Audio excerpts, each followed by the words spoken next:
seus olhos comigo, ore comigo. Pai, no nome de Jesus, eu quero te agradecer, ó Deus, por esse instante, por esse momento, em que nós vamos usar da tua palavra para edificar a tua igreja.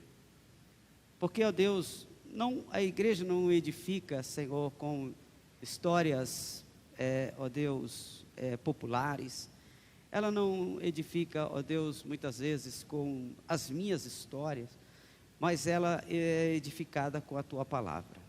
Como nós falamos aqui no domingo passado, e isso é uma verdade para a nossa vida, nós sabemos, ó Deus, que a tua igreja iniciou-se, o Senhor colocou a pedra fundamental quando o Senhor, em cima da resposta de Pedro, disse: Pedro, sobre esta verdade eu edificarei a minha igreja, sobre a revelação de que o Senhor é o Cristo, o Filho do Deus vivo.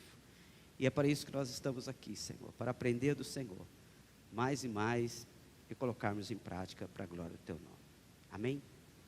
Amados, eu quero iniciar essa fala dizendo para você o seguinte: essas séries de mensagens que vão acontecer aqui, ela tem um propósito de que você não somente aprenda, mas eu quero lançar um desafio a você aqui, de você colocar em prática algumas coisas que vão ser ditas aqui.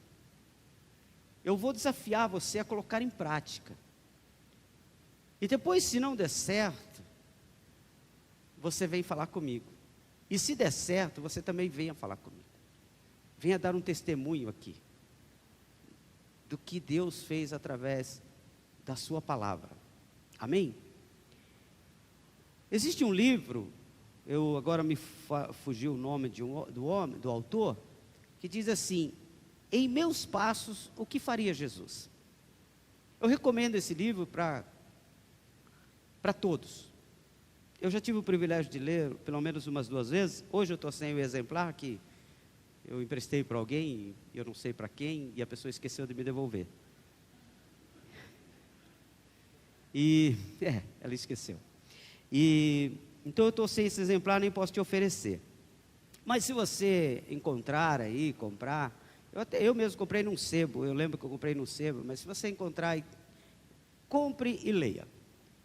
Conta a história de um homem, de um pastor, que desafiou a igreja, e depois, com o passar do tempo, ele desafiou toda a cidade onde ele morava, a tudo que eles fossem fazer, tudo, não era uma coisa ou outra, tudo, seu trabalho, dentro de casa, tudo, na igreja, todas as decisões que eles fossem tomar, eles perguntariam assim: em meu lugar, o que Jesus faria?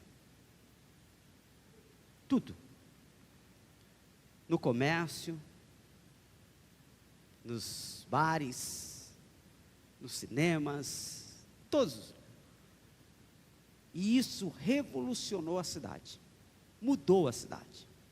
A cidade se transformou para um lugar realmente onde as pessoas buscavam a Deus. Mas por quê? Porque elas foram desafiadas a fazer o que Jesus faria.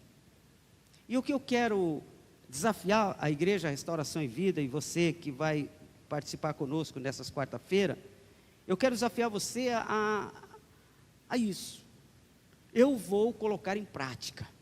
Eu não só vou aprender, porque a gente aprende muito, não é verdade? A gente lê muito, a gente ouve muito. Hoje a internet é uma fonte de conhecimento sem limites, sem limites. Tudo que você quiser conhecer, você conhece através da internet. Sempre tem alguém falando sobre o assunto, e a gente aprende demais. Só que a gente coloca muito pouco em prática, muito pouco, do que realmente é bom. Coloca-se muito mais em prática o que é ruim, mas o que é bom a gente coloca pouco.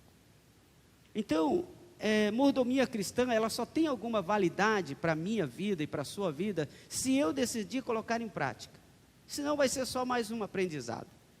Então o meu desejo é que você saia daqui desafiado para para que aconteça resultados surpreendentes na sua vida. Surpreendentes na sua vida. Você vai dizer, olha, eu comecei a agir dessa forma e eu vejo hoje resultados surpreendentes na minha vida. Mordomia.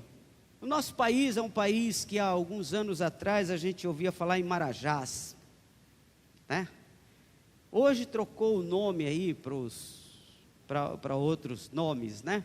São procurados aí pela Lava Jato e tudo mais, mas são os Marajás. E o que esse pessoal tem? Eles têm muita mordomia. Essa é a grande verdade. Então a gente conhece mordomia muito como essa questão do bem-estar, do conforto material. A gente fala de mordomia também muitas vezes de pessoas que têm regalias, né? Fala assim, fulano tem regalias, porque tem mordomias. Então a gente conhece isso também popularmente como pessoas que têm regalias. Mas mordomia também, ela é conhecida como um ofício de mordomo. De ofício de mordomo. Ser um mordomo. E o que é ser um mordomo? O mordomo é uma pessoa, é um administrador de uma casa, de um estabelecimento, de um local, aonde pré-estabelecido, esse dono do local deu a essa pessoa, depositou nessa pessoa toda a sua confiança.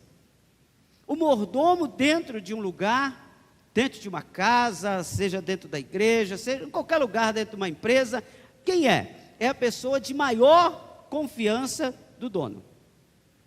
Ele tem direito, ele está sobre todos. Só quem está acima dele é o dono. Quando você lê a Bíblia, você vê que José é um grande exemplo de um mordomo. A Bíblia diz que quando José foi para a casa de Potifar, ele foi colocado como senhor da casa. Só o seu senhor, só o dono da casa era maior do que José. Do resto, José mandava em tudo. Então, esse é um mordomo. Então, o mordomo é aquele que tem autoridade, em que a pessoa depositou a confiança para ele cuidar. Quem é o dono de tudo que nós vemos, de tudo que nós temos, de tudo que nós contemplamos? Dono de tudo não pode ser outro a não ser Deus. Quem disse isso? O salmista Davi, ele diz assim: do Senhor é a terra, do Senhor é a terra, a sua plenitude, o mundo e aqueles que nele habitam. Então Davi está dizendo o seguinte: tudo é de Deus. Você acredita nisso? Amém. Glória a Deus que você acredita nisso. Tudo é de Deus. A gente vai entender, e a gente canta aqui sempre, né? Tudo para Ele, tudo por Ele. Então, tudo é de Deus. Não tem nada nas minhas mãos, não tem nada nas tuas mãos, não tem nada na mão do homem mais rico do mundo, não tem nada na mão da pessoa mais pobre do mundo, que não seja de Deus. A prova é tão cabal e tão verdadeira, que o ar que você respira é de Deus. E na hora que Ele quiser parar, Ele para e termina a nossa história. A nossa vida é de Deus. Nós não temos controle sobre ela. A grande verdade é que a gente não tem. Então tudo é de Deus. Aí eu penso, se tudo é de Deus, e eu estou nessa terra, e Ele me colocou aqui nessa terra, o que Ele quer que nós façamos? O que esse dono pediu para a gente fazer? Será que o dono pediu para a gente gastar tudo? Queimar tudo, quebrar tudo, acabar com tudo, como a gente tem visto? Será que Deus se agrada quando a gente ouve na televisão que há animais em extinção?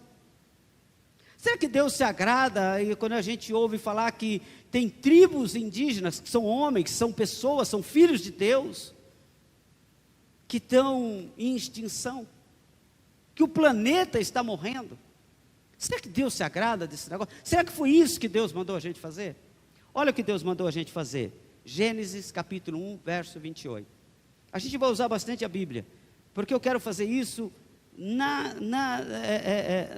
a ideia da mordomia cristã é a gente ter respaldo bíblico para isso. Não é chegar aqui contar uma história para você, é ter respaldo bíblico. Então Gênesis capítulo 1, verso 28 diz assim: e Deus o abençoou e lhe disse: sede fecundos, multiplicai-vos, enchei a terra e sujeitai-a, dominai sobre os peixes do mar, sobre as aves dos céus e sobre todo animal que rasteja pela terra.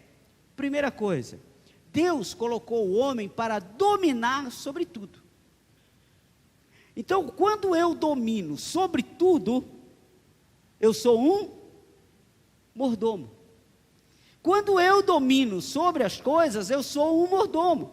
Só Ele é maior do que eu. Você entende? Só Ele é maior do que eu e do que você. Ele colocou você para dominar sobre todas as criaturas. Ele colocou você como mordomo, disse: olha, está aqui a terra, sujeitai-a, quer dizer, coloque ela debaixo de você e tome conta. Todos vão ter que, vai ficar sobre o seu cuidado. A ideia de Deus, quando Ele fala isso com Adão, quando Ele fala isso com Adão, a ideia é: Adão, eu fiz o mundo, cuida para mim. Cuida para mim. Deu as dicas, falava com ele, por isso que Deus conversava com Adão todo dia, porque Adão passou a ser o administrador da terra. E o administrador, sempre o patrão vai lá conversar com ele no final do dia para ver como é que correu o negócio. Como é que foi? O que aconteceu? E a Bíblia diz que toda viração do dia, Deus descia lá e batia um papo com Adão. Adão, eu vim saber como que está o projeto que eu coloquei nas tuas mãos. Aí lá em Lucas, capítulo 12, verso 42 e 43, diz assim: e disse o Senhor: qual é, pois, o mordomo fiel e prudente, a quem o Senhor pôs sobre os seus servos, para lhe dar o tempo, a ração? Bem-aventurado aquele servo a quem o seu Senhor, quando vier, achar fazendo isso. Então Jesus aqui está dizendo o seguinte: Deus nos colocou para cuidar, e muito bem-aventurado, feliz será o homem que, quando Jesus vier nos buscar, nos encontrar, cuidando daquilo que Ele deixou nas nossas mãos. Como ele vai ficar feliz? Imagina você, hoje já é mais difícil, mas eu lembro na minha época de criança, junto com a minha irmã, criança não, já adolescente, a minha mãe dizia assim, a minha mãe trabalhava fora, minha mãe dizia assim: Clênis, que é a minha irmã, eu quero almoço pronto, eu quero isso, quero aquilo outro, e dava algumas ordens para ela. E para mim, sempre sobrava alguma coisa também, né? E a mãe dizia: Vilma, eu quero que você faça isso, faça aquilo. Às vezes era ajudar minha irmã, às vezes tinha ordem. E minha mãe ia trabalhar. E o que a gente fazia? Nada. Simplesmente nada. A gente ficava enrolando, porque a mãe só vai chegar à tarde, a mãe só vai não sei o quê. A minha irmã se preocupava um pouquinho, porque ela fazia o almoço. Mas todas não, mas 99,9,9,9, o arroz queimava. Minha mãe ficava doida. Porque minha mãe falava assim, você não tem nada para fazer. E ainda deixa o arroz queimar. Mas por quê? Porque a gente ia se distrair com outra coisa. Ela ia para a televisão, ia para não sei o quê. Naquela época não tinha WhatsApp. Se tivesse WhatsApp hoje, irmão, era churrasquinho que nós ia comer lá de arroz. Porque só tinha televisão preto e branco, aquele negócio. E mesmo assim a gente se distraía com o troço, e ia para lá, ia para a rua, ia brincar, ia não sei o quê. Eu sei que eu não fazia a minha parte, a minha irmã fazia dela muito mal. Mas quando chegava à noite, que era meu pai e minha mãe que iam chegar junto, aí quando faltava assim, tipo 15, 20 minutos para a mãe chegar, a gente dava aquele tapa. Sabe aquele tapa de quando a visita toca a campainha e você ainda está deitado? Aquele tapa rápido, né? Tudo por cima, joga tudo no lugar, tranca o quarto e fala que tem alguém dormindo lá dentro, não pode entrar. É porque você jogou tudo lá dentro, aí você dá aquele migué, não, já estava acordado faz tempo, ixi, nossa, estava acordado, e a gente fazia isso, dava aquele tapa, mas a mãe não era boba, ela se descobria, e sempre sobrava para a gente uns cascudos, sempre sobrava umas broncas, sempre sobrava uns castigos. Por que eu estou dizendo isso? Porque a Bíblia está dizendo aqui, ou melhor, bem-aventurado aquele que eu chegar e não me encontrar parado, que eu não encontrar escondido, fazer com o corpo mole, não deu, que dor nas costas, eu já me sinto com dor nas costas, Deus, meu Deus, eu não suporto mais, eu não sei o que. Não, ele disse assim, bem-aventurado quando eu chegar e encontrar vocês fazendo aquilo que eu pedi. Como ele vai ficar alegre? Eu imagino como seria a alegria da minha mãe, chegasse em casa o arroz, não fosse só arroz, tivesse o arroz, o feijão, a salada, tudo pronto, eu tivesse ajudado a minha irmã a limpar a casa, e a casa tivesse arrumadinha, cheirosa, tudo bacaninha, tudo arrumado. Como seria a alegria da minha mãe, que ela ia chegar e dizer assim, como eu fico feliz em chegar e ver vocês fazendo o que eu pedi. Você está entendendo o que Deus está falando conosco aqui? A alegria de Deus é olhar para mim e para você hoje, e ver que nós estamos fazendo aquilo que Ele pediu. Isso alegra o coração de Deus. Senhor, por que a minha vida não dá certo? Porque talvez você está protelando em fazer as coisas que Deus te pediu, e a gente não consegue. Entre tantas situações, que Deus nos confiou para sermos administradores, hoje eu quero falar sobre relacionamento, que foi essa a proposta, falar sobre relacionamento. Então o que nós vamos falar aqui serve para o seu casamento, amém? Amém, casados? Servem para os solteiros que estão namorando, amém, namorados? Não tem ninguém namorando mais aqui? Tá lá, tem ali, estou vendo. Serve para os solteiros que querem namorar, serve para o seu trabalho, serve na sua faculdade, serve para tudo, é relacionamento. Mordomia cristã, relacionamento segundo a mordomia cristã. Ser mordomo é ser administrador de relacionamentos, a arte de se relacionar bem. A gente poderia falar no âmbito comercial sobre bastante coisa sobre isso, mas eu não quero falar porque quem sabe se relacionar bem, tem portas abertas em todo lugar. Bons relacionamentos, leva pessoas a lugares que ele nunca imaginou.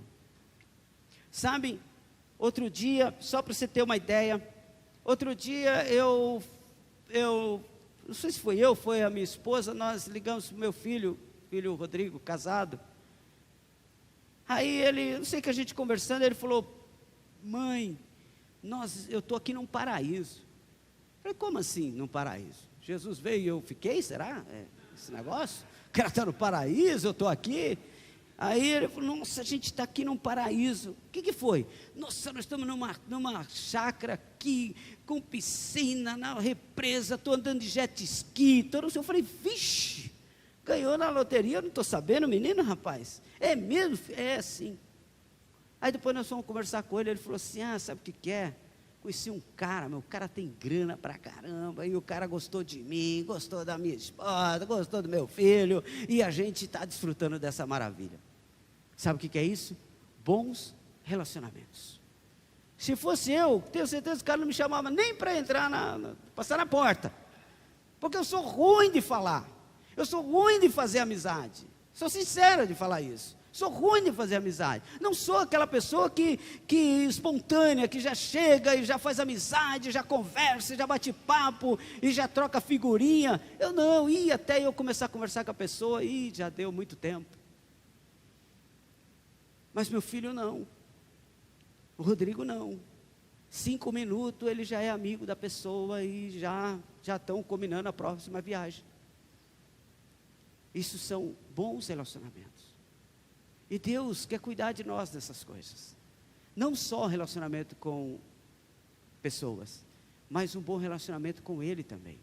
Isso vai crescer nas nossas vidas. Um bom relacionamento, diferente do que a gente pensa, depende, preste atenção nisso.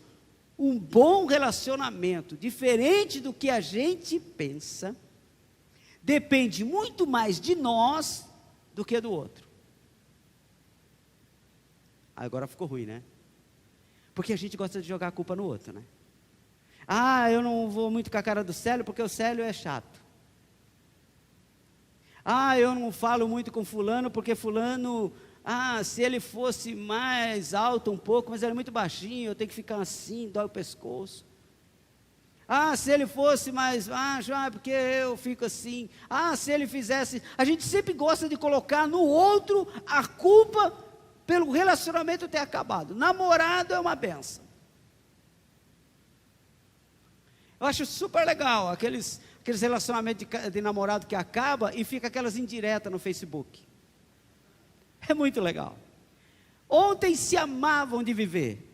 Agora é assim que a gente descobre como a pessoa é.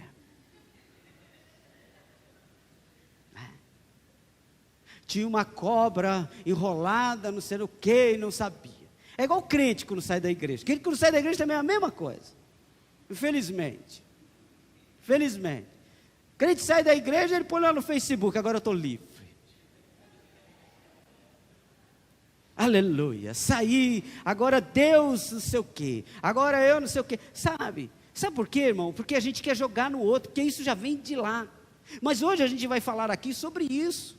Sobre essa questão, que um relacionamento, quando Deus está falando mordomia cristã, Ele está dizendo, eu dei para você.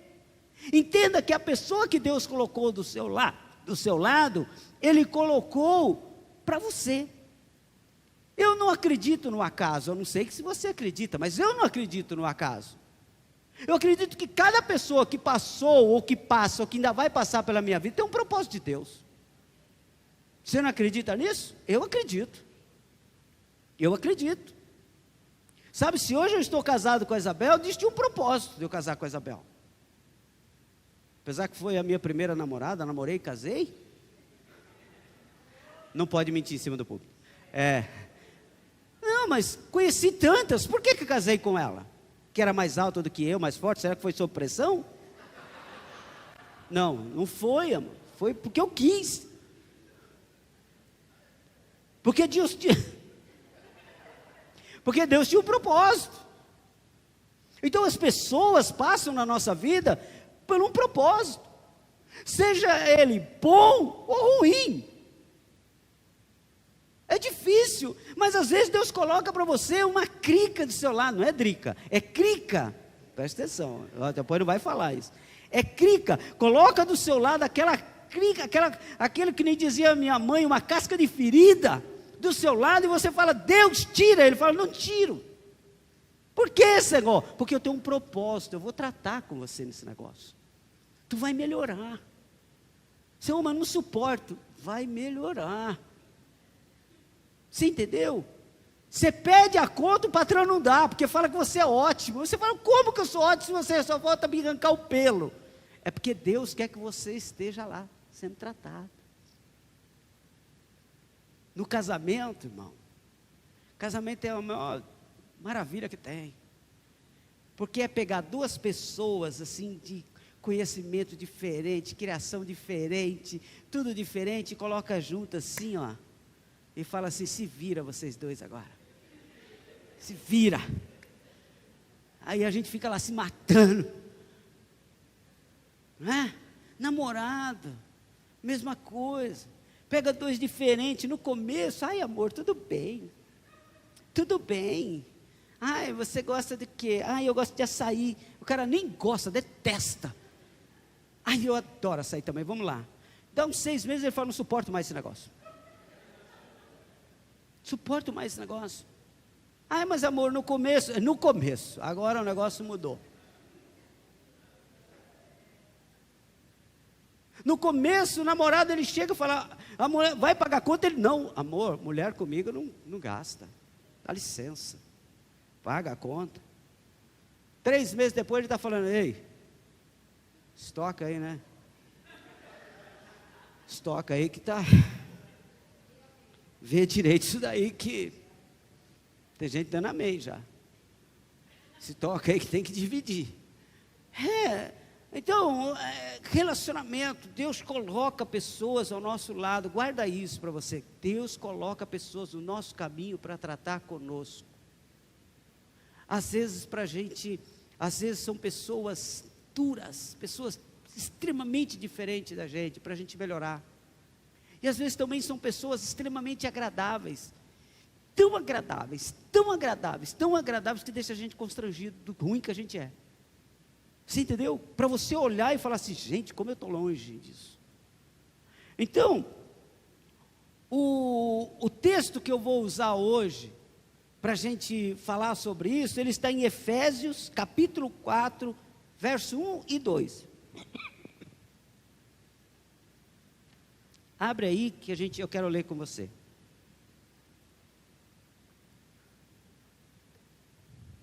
Efésios 4, 1 e 2.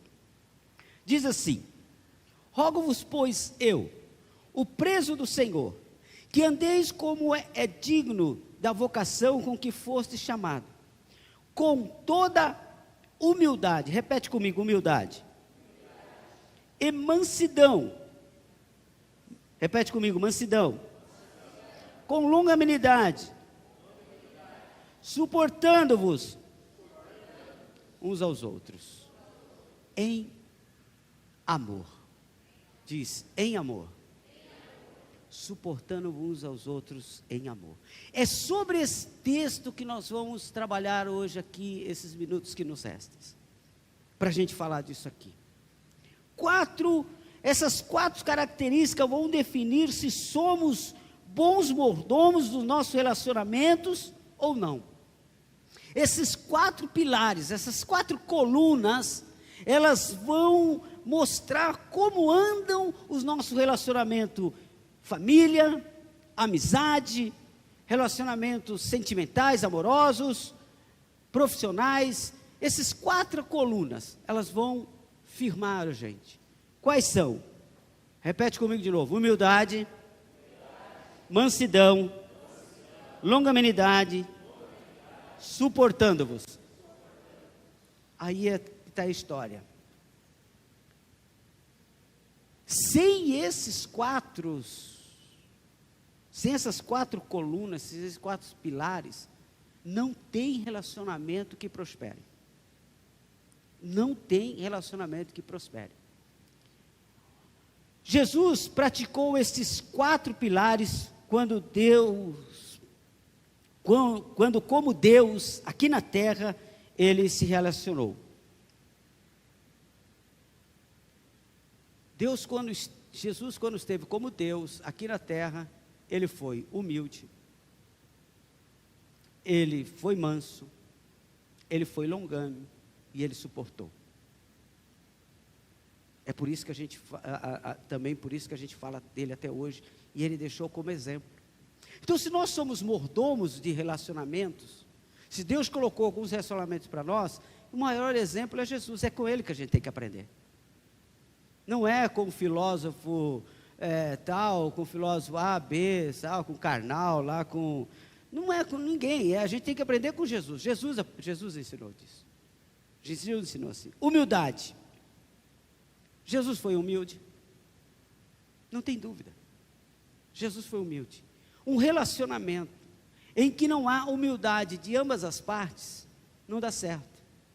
O meu pai, eu gosto de citar meu pai e minha mãe, porque nordestino, eles têm uma cultura popular, e eles têm uns adágios que é super legal.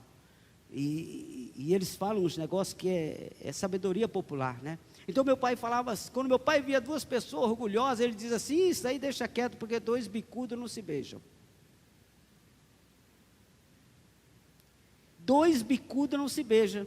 Aí eu ficava pensando, como que é isso? Você já viu dois tucanos se beijando? Não dá, né? Bate, né? Duas galinhas não dá para beijar, porque fica bicando. Dois bicudos não se beijam. Duas pessoas orgulhosas não podem se relacionar, porque ninguém desce, ninguém dá o braço a torcer. Você imagina num casamento, na hora daquela briga maravilhosa que está acontecendo, gostosa, mas ninguém quer descer. Mas você olha dentro e falava assim, cara, eu podia pedir perdão, agora parava tudo. Mas você fala assim, mas depois ela vai jogar na minha cara. Não, vou continuar brigando. Vou continuar, que deve ter coisa boa pela frente ainda mais. Então, humildade num relacionamento é tudo para quem quer ser mordomo de um relacionamento. Olha o que Jesus fez. Ora, lá em João 13,14. Ora, se eu, Senhor e Mestre, vos lavei os pés, vós deveis lavar os pés um dos outros. O que Jesus mostrou ali com aqueles seus discípulos? Jesus não chegou ali e sentou no trono e disse assim, ei, vem lavar os meus pés. Vem vocês aqui me servirem, se joguem aqui, comece a orar, me adorar, comece a jogar pétalas de rosas. Não. Jesus disse assim, olha, um bom relacionamento, um bom mordomo, ele é humilde. Sabe o que ele estava dizendo ali? Um bom mordomo, ele não somente quer ser servido, ele serve primeiro. Essa que é a grande dificuldade nossa hoje. É que a gente espera que o outro nos sirva. E nós não queremos servir a pessoa. Ou só servimos se soubermos que aquela pessoa vai nos servir também. Mas nós precisamos servir. Jesus falou assim, olha, Jesus poderia ter falado assim, olha, eu vou dar aqui uma lição para vocês. O bom mordomo lava os pés. Então está aqui os meus. Tem gente que é assim. Olha, humildade, viu? Humildade, as pessoas pedem perdão. Você devia pedir perdão para mim, né? Não é assim que a gente diz? Pô, se você fosse humilde, você pedia perdão para mim. Não foi isso que Jesus fez. Jesus desceu e falou, eu vou lavar os pés de vocês. Sabe por que isso? Porque o maior significado de humildade é o servir. Quando eu sirvo você, eu estou mostrando para você a minha humildade. É a melhor forma. Não tem palavras. Não tem outra forma de mostrar melhor do que servir. Porque a gente sempre tem no nosso subconsciente aqui, ó, que servir é se rebaixar. Então por isso que a gente não quer. Sabe? Pegar um copo de água aqui e trazer é um subserviço. Isso é para os subalternos. Eu vou ficar aqui sentado e alguém quiser que me traga um copo de água. Alguém disse para mim essa semana que segundo uma pesquisa, e eu já percebi isso, é verdade, e até foi porque eu fiz esse comentário, porque eu fiz um comentário que eu falei, engraçado, né? Aqui nos banheiros da igreja tem papel higiênico, dentro de reposição, mas eu acho interessante que ninguém repõe. Todo mundo acaba, o cara vai lá, pega outro, mas ninguém coloca no lugar. E eu falei, engraçado, por que será que ninguém coloca, né? Aí uma pessoa me respondeu e disse assim, sabe, segundo uma pesquisa, é o último trabalho que as pessoas querem fazer é trocar o rolo de papel higiênico. Porque diz que não tem um trabalho tão que denigre tanta pessoa, porque eu vou colocar lá um rolo de papel higiênico para o outro usar depois? Eu não. Você entendeu? Então no nosso subconsciente a gente quer ser servido, porque sempre que a gente acha que servir é rebaixar. E Deus falou assim, é isso que eu quero que vocês façam. Eu quero que vocês sirvam uns aos outros. Lave os pés uns dos outros. E eu vou dizer para você, seja no seu casamento, seja lá na sua empresa, seja na igreja, seja onde quer que for, sem humildade, você não vai a lugar nenhum. Você não vai a lugar nenhum. Se você for prepotente, nariz empinado, achando que é o cara, vai durar muito pouco, viu? Porque vai chegar um para quebrar o seu narizinho. Vai chegar um. O verdadeiro mordomo, como eu disse, está para servir e não para ser servido. Preste atenção no que eu vou te dizer. Um relacionamento onde só um é servido é um relacionamento opressor. Opressor, né? Eu fico em casa, sentado no sofá, com meu sininho, plililililim. Isabel, água. Deixa eu ver a temperatura. Muito quente, mais gelada. Plililililim. Isabel, estou com fome. Traz o menu. Vou ver o que eu quero. Aí, ela senta e pega o sininho. Plililililim. Vou dormir. Ninguém vai servir. Então, o relacionamento é opressor. É um manda e o outro obedece. E todo relacionamento, até com Deus, ele tem que ser unilateral. Os dois precisam fazer. Porque nós pedimos a Deus e Deus nos serve ou não serve. Ele podia muito bem ficar no seu trono lá sentadinho e dizer assim, todo mundo me serve, eu não vou fazer nada por vocês. Mas ao contrário de tudo, ele deu o seu Filho amado Jesus Cristo para morrer em nosso lugar. Há serviço maior do que esse? Há uma humilhação maior do que essa? Há um descer maior do que esse? De dizer assim, eu vou dar o que é meu, o que eu mais amo por você.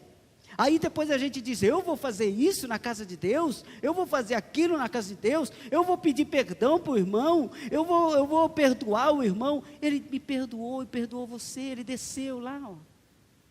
Quando ele viu que nós não tínhamos condições de pedir perdão para ele, que nada que eu fizesse, que você fizesse, conseguiria reatar o relacionamento com ele, sabe o que ele fez? Ele mandou o filho dele. E o filho dele foi à cruz e morreu. Porque ele desceu, porque nos ama. Humildade. Quer ser mordomo de um relacionamento? Seja humilde.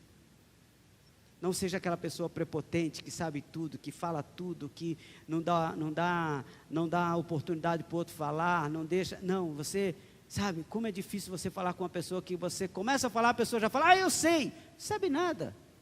Como você sabe? Está lendo o pensamento agora? Não é verdade? Não tem assim, Célio? Você nunca viu, mas eu já vi. Você pergunta assim, e aí, agora você é vidente, você está lendo agora? Porque você já sabe. Você não sabe. Humildade. Segundo, o que ele falou? Mansidão. Aí ele diz assim, Jesus, que eu aprendi a ser manso. Manso. No mundo que nós estamos dizendo, manso fica meio perigoso. Fulano é manso. Mas o que a gente está querendo dizer aqui é uma pessoa, a gente precisa entender o seguinte, Ser manso não é ser fantoche dos outros, não é sinônimo de ser covarde, de ser trouxa. Porque tem gente que acha que crente, você é crente? Deita aí. Tem gente que é assim mesmo. Você é crente? Primeira coisa, você é crente? Eu sou crente, meu amigo, mas não sou trouxa, não sou seu capacho. Jesus nunca foi capacho de ninguém. Jesus nunca foi. Ele disse assim, Mateus 11, 29, aprendei de mim que sou manso e humilde de coração. Essa humildade, essa mansidão que Jesus estava falando, estava relacionado à temperança. Entendeu? Ser manso é ser uma pessoa temperada.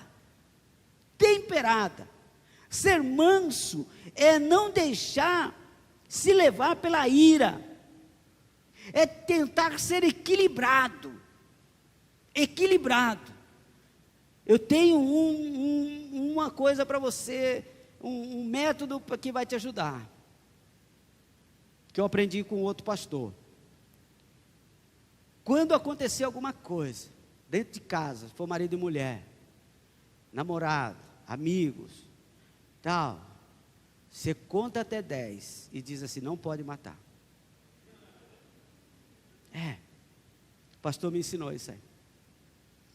Aconteceu, você, 1, 2, 3, 4, 5, 6, 7, 8, 9, 10, não pode matar. Não pode matar. Você entendeu? Você tem que, o manso que Jesus está falando aqui, humilde de coração, manso, o que ele está falando é essa pessoa que não tem um temperamento explosivo. E isso, irmãos, depende de nós. Se você praticar isso, dá certo. Talvez das primeiras vezes você vai falhar, mas depois de uns 10 anos, você já está conseguindo mais ou menos fazer alguma coisa. Brincadeira. Você vai fazendo um teste. Quantas vezes eu explodi essa semana?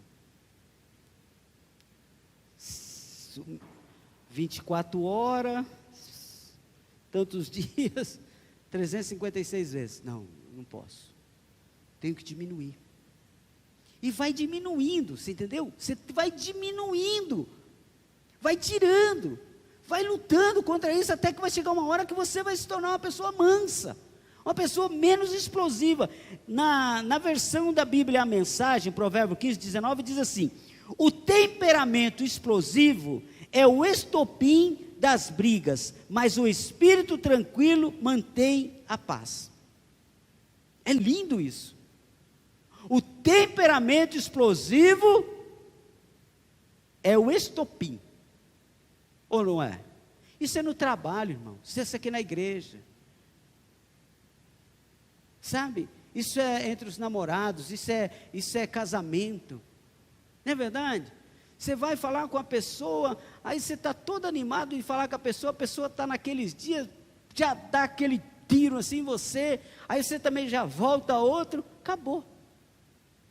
Aqui nessa igreja, eu tenho certeza que nunca aconteceu com casamentos, em famílias, casamentos, mas eu já ouvi falar por aí que acontece, estraga passeio. Não, aqui nunca aconteceu de estragar passeio, né? Estraga passeio, você está com as malas no carro, aí o estopim, aí o outro vai, aí pronto, acabou. Sabe aquela coisa? Pega essas malas aí, vamos para agora nenhum, pega as malas, aí eu fico um emburrado para cá, outro emburrado para lá, marido morrendo de fome, não pode pedir comida, é uma desgraça. Como é ruim essas coisas, irmão. Você com fome, mas você tem que dar uma de macho, você não está com fome, e você fica lá, e a mulher precisa de dinheiro e não pode pedir também, aí fica aquela coisa nojenta, ela quer ir no mercado, mas não tem grana, é uma briga. Por causa do estopim, você estraga festas. Quantas festas eu já vi? Acaba, aniversário da criança, tudo animado, daqui a pouco o pai e a mãe, se morde. Aí quando você chega na festa, todo mundo assim.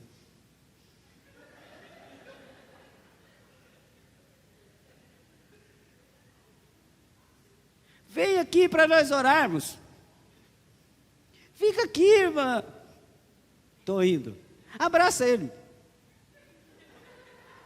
É assim. Por quê? Porque teve uma briga. Porque alguém teve um estopim. Então, o temperamento explosivo é o estopim das brigas. Mas o espírito tranquilo mantém a paz. Então, se você quiser ser mordomo, como Jesus é, tenha um espírito de paz. Tem hora que é difícil, né, irmão? Não é, irmã? Aguentar esses caras aí, namorado, na igreja, às vezes aguentar um irmão que faz o negócio, às vezes não é difícil, mas eu vou dizer para você, Deus te colocou ali para isso. Entenda bem, isso pode ser um teste para você. Deus está te testando. Longânimo, para a gente ir entendendo. Longânimo. O significado livre da palavra de origem hebraica é vagaroso em irar-se, ou seja, alguém que demora para entrar em estado de ira, raiva ou rancor. Como você é? Fala não, sua mulher sabe, seu pai sabe, os filhos sabem. Como nós somos? Como você é? Você é uma pessoa longânima? Você é um mordomo daquilo que Deus, ou você é do tipo que bateu, levou? Aí eu estava pensando nisso aqui, eu falei assim, sabe, na verdade, sabe, eu tenho uma lição para nós aqui, que eu vou levar isso como prática para a minha vida. Quando a coisa apertar, lembre-se, você diz assim, Senhor, eu sou um elástico, eu sou um elástico, eu sou um elástico, eu sou um elástico. Porque tem gente que é cabo de aço. Você já viu o cabo de aço esticar? Não estica. Pum! Elástico.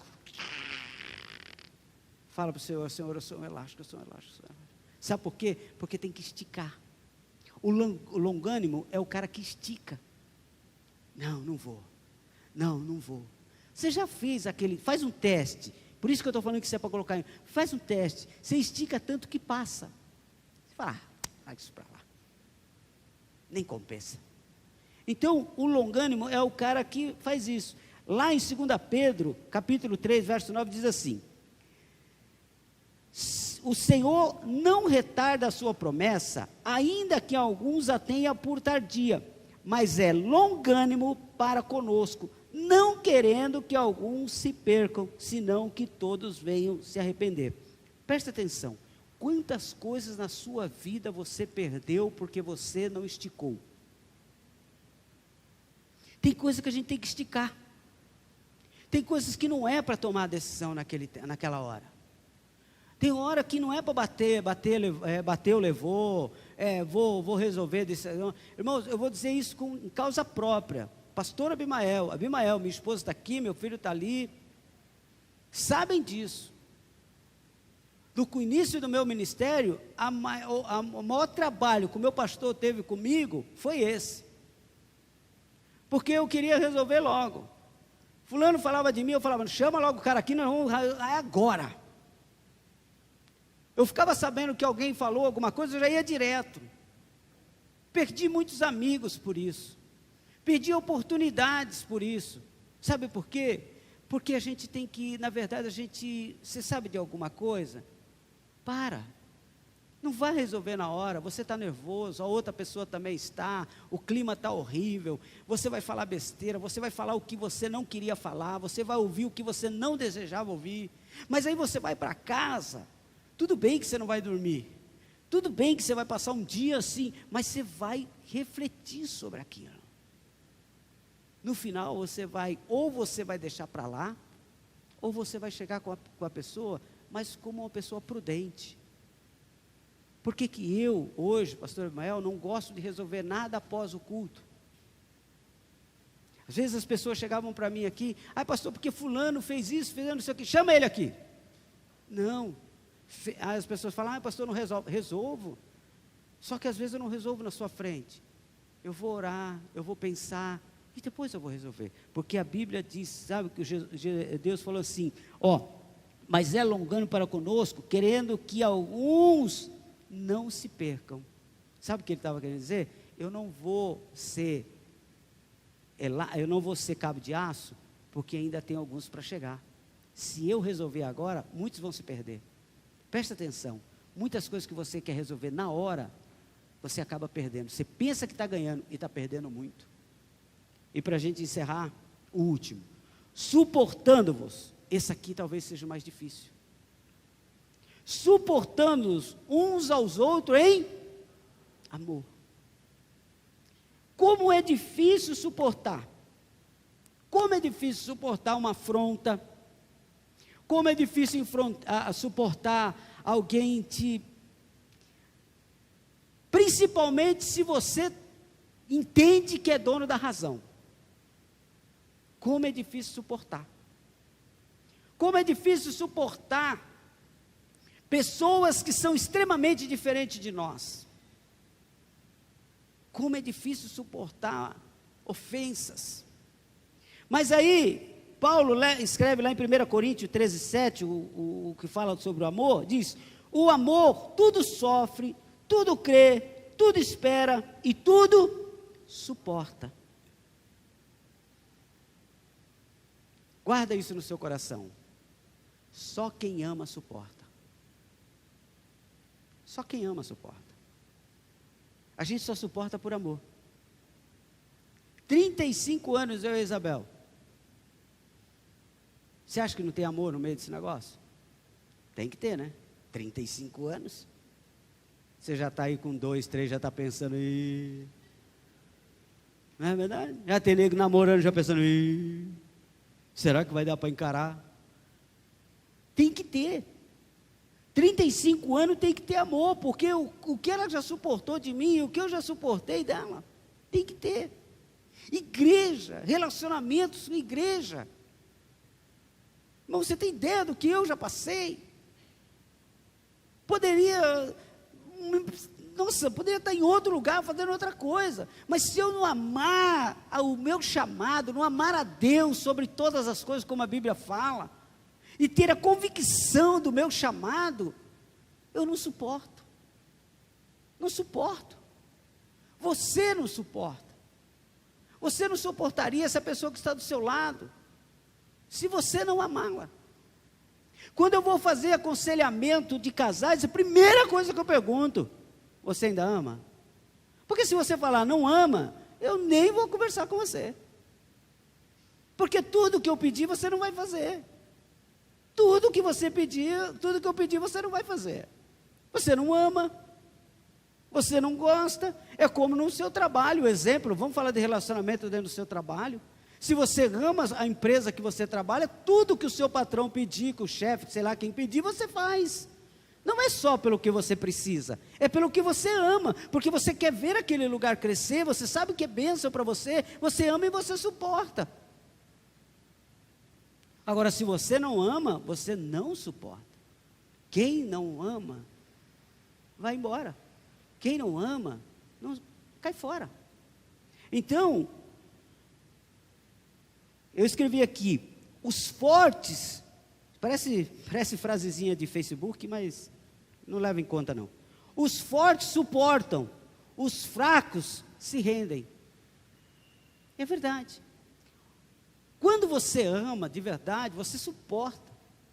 Mas quando você é forte, você está cheio de Deus, por isso que a gente fala na igreja, mordomia cristã, você tem que estar cheio de Deus para você fazer. Quando eu fiz o desafio para você, de colocar em prática isso que a gente está falando, você tem que amar muito a Deus, tem que amar muito a obra de Deus, tem que amar muito o chamado dEle, porque você vai se sacrificar, vai ter que mudar atitudes, vai ter que se controlar, vai ter que engolir uma lagoa de sapo, vai ter que engolir um monte de coisa, mas você só faz isso se você amar. Porque se você for não amar, você não suporta e se entrega e fala, quer saber de uma coisa? Que se dane. Aí diz lá em Romanos capítulo 15:1, mas nós que somos fortes, devemos suportar as fraquezas dos fracos e não agradar a nós mesmos. Está entendendo? Então, um relacionamento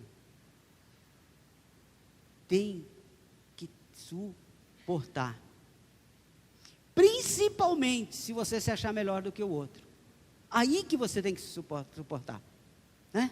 Porque tem gente que diz assim, olha, eu não sou assim, eu sou assado, eu não estouro, eu não sei isso, eu não sei o quê. Aí ele conta todas as vantagens dele, sabe? Aí você fala, nossa, está caindo pena de tão anjo que você é, né? Uma coisa assim fantástica, né? Ele é tão anjo, tão anjo, tão anjo. Aí você fala assim, mas e aí? Mas eu não suporto isso. Não, a Bíblia está dizendo, se você é melhor, se você é mais forte, suporte. Porque não é o fraco que tem que suportar você, quem tem que suportar é o forte. Amém? Então, que hoje a gente possa sair daqui entendendo isso. Humildade, mansidão, longanimidade e, por último, sendo forte para suportar o mais fraco. Quando você vê um irmãozinho na igreja, que você fala, mas ele faz isso, ele faz aquilo, suporte ele, ajude ele, fique do lado dele, mostre para ele, dê exemplo com ele. Dentro de casa a mesma coisa, mostre, você é melhor, então suporte, mostre que você é melhor mesmo, suporta, ajuda, caminha junto. Namorados, ministério, é a mesma coisa. A igreja não é a melhor igreja do mundo? Não, não é. A Restauração em Vida não é a melhor? Então fique junto com ela, suporte, faça dela melhor, ajude. Amém, igreja? Mordomia cristã. Pega os teus relacionamentos e coloque nisso. Coloque no seu relacionamento humildade, coloque mansidão, coloque longanimidade e coloque suportar. Suportar, não agradar a nós mesmos, porque o nosso grande problema, irmãos, é que a gente gosta de tratar nós mesmos como bebeloso. Nós somos intocáveis, e Jesus nunca foi dessa forma. Jesus mostrou isso deixando ir ao Calvário. Amém? Um bom administrador, para a gente orar, um bom administrador, um bom mordomo, vai cuidar muito bem das pessoas que Deus colocou ao seu caminho. Vai usar, isso aqui é lindo, irmãos. Eu escrevi isso aqui, depois que eu escrevi, eu falei, Deus, que coisa maravilhosa, que eu possa colocar isso na minha vida. Um bom administrador, e eu quero que você saia daqui, hoje, como mordomo, dizendo assim, vai usar a lente de aumento para ver as qualidades daqueles que estão ao seu lado. Entendeu? Quando o Renan olhar para a Letícia, ele vai colocar uma lente de aumento. Vai falar, nossa, que sorte, que homem, de sorte sou eu. Outro dia eu mandei um desse para minha esposa. Falei para ela, que mulher de sorte. Que mulher de sorte. É porque eu coloquei a lente de aumento virada, eu olhei para mim. Mas hoje Deus tratou comigo. Agora Deus tratou comigo. Essa semana Deus tratou. Eu virei a lente de novo e coloquei para ela. Então, quando você olhar uma pessoa, você coloca a lente de aumento nas qualidades dessa pessoa. Sabe? E usar a sua própria limitação para enxergar o defeito dos outros. Quando o Renan, quando a Letícia olhar para os defeitos que quase nem tem, do Renan, ela vai olhar com as lentes da limitação dela, que também tem. Eu estou falando, eu acredito que não, o Renan vai falar que não. Isso eu estou só usando como exemplo. Você entendeu? Olhe para o outro entendendo assim, cara, eu também tenho defeito. E muitos. Mas quando olhar as qualidades, olhe com uma lente de aumento. Você vai ver como a sua vida vai melhorar bastante.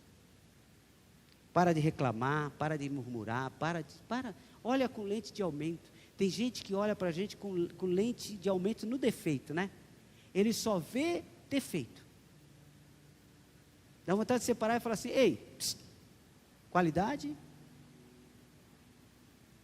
Você já viu aquele negócio? Para a gente encerrar.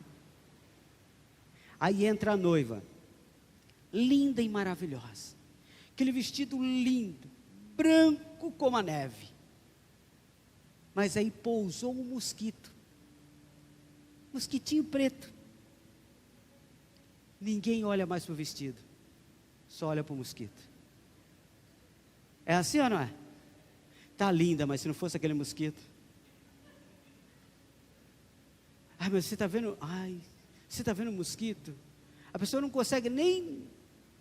É normal. Eu já aconteceu isso aqui comigo. Aí a gravata está torta. Aí o cara não consegue nem assistir o culto. Porque ele fica: meu Deus, essa gravata torta do pastor está acabando comigo. Ai, o pastor não vai arrumar essa gravata, arrumar essa gravata. Aí chega no final do culto, a pessoa corre em você. Ai, pastor, dá licença. Sabe por quê? Porque todo o esplendor do culto, a palavra, a unção, a graça que teve, foi quebrada por causa de uma gravata que estava torta. Então nós vamos sair daqui hoje. Eu quero que você fique em pé, para a gente orar, por favor. Eu quero que você saia daqui hoje. E se você quiser, você vai fazer um propósito com Deus hoje. De usar isso que você aprendeu na sua vida. Eu vou colocar em prática, Senhor. Eu aceito o desafio. Hoje é dia 2 de fevereiro. 2 de novembro de 2016. Quem sabe você vai terminar o ano de 2016, começar 2017 dizendo: gente, como eu melhorei. Como eu melhorei. Me tornei mais humilde, mais manso, mais longâmino. Estou suportando. Estou olhando com lente de aumento só para as qualidades. Pai, no nome de Jesus, eu quero te agradecer, ó Deus, por essa palavra, Senhor, nesta noite. Senhor, nós